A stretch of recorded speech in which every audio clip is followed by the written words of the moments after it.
from the News Channel 5 network. This is SCORE on Business. Hey, welcome to SCORE on Business. I'm Pete Hendricks. I'm a serial entrepreneur and your host for today. Make sure to check out our website, scorenashville.org. We have a lot of things. We have classes, we have no-cost guidance from retired business professionals, a lot of things to do. But hey, let's get to the show now. So our first guest is Michael Powers. Michael Powers is with Upstairs Consulting. He's focused on helping companies and those that lead them take them to the next best step forward. His company delivers executive coaching, strategic consulting, and in addition to Nashville, Convene. His background includes helping Asurion grow from 500 to nearly 5,000 employees, as well as a manufacturing company, Des-Case, more than quadruple in 5 years. Michael, welcome back to the program. Well, thanks for having me back. Yeah, thanks for being here. Good to see you again. So, just to get started, just tell us a little bit about Upstairs Consulting. Yeah, so just like you mentioned in the intro there, three basic things, executive coaching, and so that's, just to give sort of a little more flavor to that, that's really about enabling discovery, facilitating really a discovery of folks, trying to figure out from where that you are to where you want to go, and how you could get there. On the strategic consulting side, we help folks, I guess really in three basic areas. It's to try to make sure they've got their strategy simply defined, that they're solidly set, so that they can effectively execute. And then Convene, I'm the chairman of a couple of boards that we have here in town that are CEOs, presidents, business owners, and it's really getting them together to help each other grow individually as well as their businesses, combining business performance with an eternal perspective. So awesome. Well, thanks. So, coaching.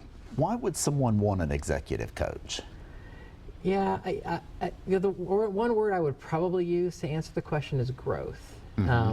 If you're experiencing or want to experience high growth, then I'd tell you that looking at some kind of an executive coach would be really helpful. I mean, for me, I have had and continue to have an executive coach through a good part of my career, and I can just testify to the power of having somebody help you figure out where you are, help you determine where you're trying to go, think through how you could actually get there, and to discover some of the obstacles that you could have along the way. A well-trained and highly experienced coach can do so much for you in your career. All executives just about have them that I know, and it really can make such a difference. And if nothing else, it's hard to see your stuff. You know, it's hard for people to see themselves, but somebody else to help them. Well, it's, a lot of the answers to issues are actually in here, right? I mean, it's just having the space and the time to be able to think through them and just express them with somebody else who is sort of navigating it along the way with you. And one of the words I've heard used to describe it pretty well is it's a facilitated monologue. I mean, the coach is really trying to get your monologue to be facilitated in a way that gets you where you're trying to go. So. So, can you give me a specific example of how, as a coach, how have you helped people? Wow, there's lots of examples. One that comes to mind. So, a client of mine, he was struggling with some of the folks that worked with him. How could he better work with them to get them to where they wanted to go? He realized as the company was growing and as he'd grown, his position has changed, they had changed, and he just wasn't really satisfied with how things were going. So when we talked more about it, it really became this thought for him of how he could take the values that he had and use them effectively in his day-to-day work environment. And so it really became this process of breaking all that down, right? So what are those values? What are the things that you feel like are really important to you? What are the things that you feel like aren't going well for you? And when we look at those values and things that aren't going well, what's the reverse of that? Where is it going well? Where are there places where you think that you've done that effectively? In his case, it turned out to have been with some key customers of his. And so then we turn to a discussion really of, well, if it looks like that over there, what would it look like over here if you did things in that same kind of manner? So there's some other tools that we used along the way, some personality type profile instruments and that sort of thing, but also had some feedback mechanisms where we measured where we were and could go back later. Yeah, So, I love how you brought up about his values. I'm assuming he was the head of the company, the CEO. but this guy was actually the executive vice president, so he wasn't Okay. the CEO. Okay. So it's but the interesting thing at the end of it all is that we talked the other day, and he's happy with himself. He just loves the fact that he's Yeah. come so far, and then getting the anecdotal stuff from his Right. CEO, from his peers, from the folks that work for him, all glowing, and then you took Yeah. a look at the statistics, and it's all going well too. So it just coaching, and you just think about that, right? For not just with people that you lead, but your family, your relationships, your emotional, your spirituality. I mean, there's so many effective ways you can use coaching to help you move yourself forward. Yeah. So Like most people, most execs I know Yeah. have, and I have. Yeah. Okay. So now, last time you were here, we talked about some fundamental elements to the growth, not of a person, but of a business. Folks can find out that folks can find that talk on your. Okay, I'm having a little bit of a hard time. So we've got some of this information at scorenashville.org, but can you share a little more from your perspective? yeah, so last time we talked about from a customer growth perspective, in order to grow, you really have to have a good foundation, and the foundational elements that we talked about were knowing who your business is, making the pictures match the words, and those are the two things that we covered. Being able to describe your target customer well, define your strategy simply, and then no play on the score, but I mean, keep score. Yeah. And know how you're keeping score. So we covered a couple of those last time, and yeah, that's, so I don't know if we want to sort of go into another one of those areas or not. But Well, our next thing, we'll come back to that one. Okay. Let's spend some time on describing a company's target customer. Oh, well, okay. that's a really important. yeah, so Area.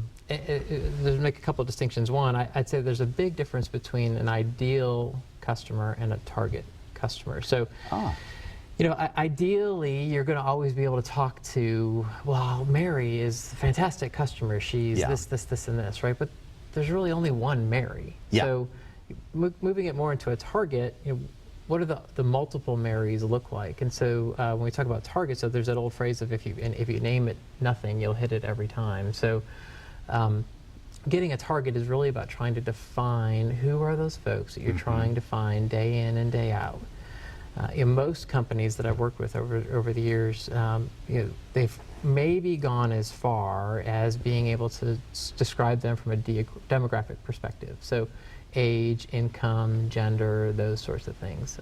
But obviously that's missing a whole lot about who the person is. I mean, to me, that's a little bit like having a picture on my desk, and you know, my target customer is 47 years old and female and brown hair and brown eyes and 4 kids and drives a minivan, and I mean, and that's fine.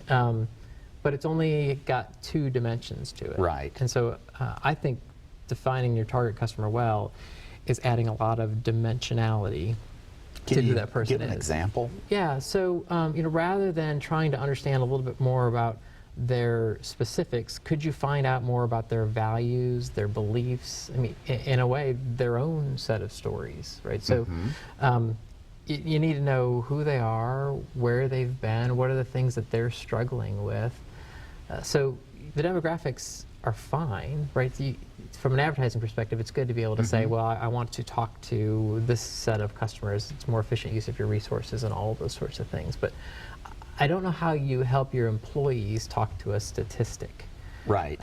So, you know, if you could, instead of saying that Susie is brown hair, brown eyes, 47 years old, drives a minivan, could you instead talk about her and around your company as a person who's struggling to make ends meet or struggling with a particular issue in their lives, and how your products and services help to bring that to bear? Or if you're having to have franchisees, right? Instead of talking about Joe as a guy who fills a hole in your coverage area, could you instead talk about him as a guy who is Yeah. so excited to have a place in his community where people gather to experience the kinds of things that he's partnered with you on? So that's how I Yeah. think it looks a little different. Okay. Okay, and we're closing in on the end. We've got Okay. maybe 30 or 40 seconds. So I think that really the key here is really knowing that target customer, not just at the demographic level, but at a deeper level. Yeah, I mean, we talked last time about Yeah. knowing who you are as a business. That's really Yes. about being able to tell your story. Right. What I'm talking about is being able to tell their story Right. and how their story can fit into your story. Absolutely. Well, yeah, exactly. Yeah. That makes so much sense. And one thing I want to say before we run out of time is folks may want to reach out to you. And so if anybody wants to contact Michael to learn more about either the coaching or consulting or convene, you can reach out at michael@upstairsconsulting.com. That's right. And with the little bit of time that we have left, I really like where you talked about looking at it from their perspective. Most people see the world in terms of themselves. Yeah. And talk in just a few briefly about the importance of seeing it from their perspective. Yeah, I think if you just try to put yourself in your customer's shoes, right? If I think about it from just to use the words you just talked about, from Yeah. my own perspective, Yeah. how would I want other people to understand me? Yeah. And if I have a relationship with a company that I'm investing in, i.e. giving my dollars to, Yeah. if I can understand from them that they know where I am, who I am, where I'm coming from, loyalty, all the things that you would want from a customer in the long run is really going to be a Right. benefit. So. Yeah. And okay.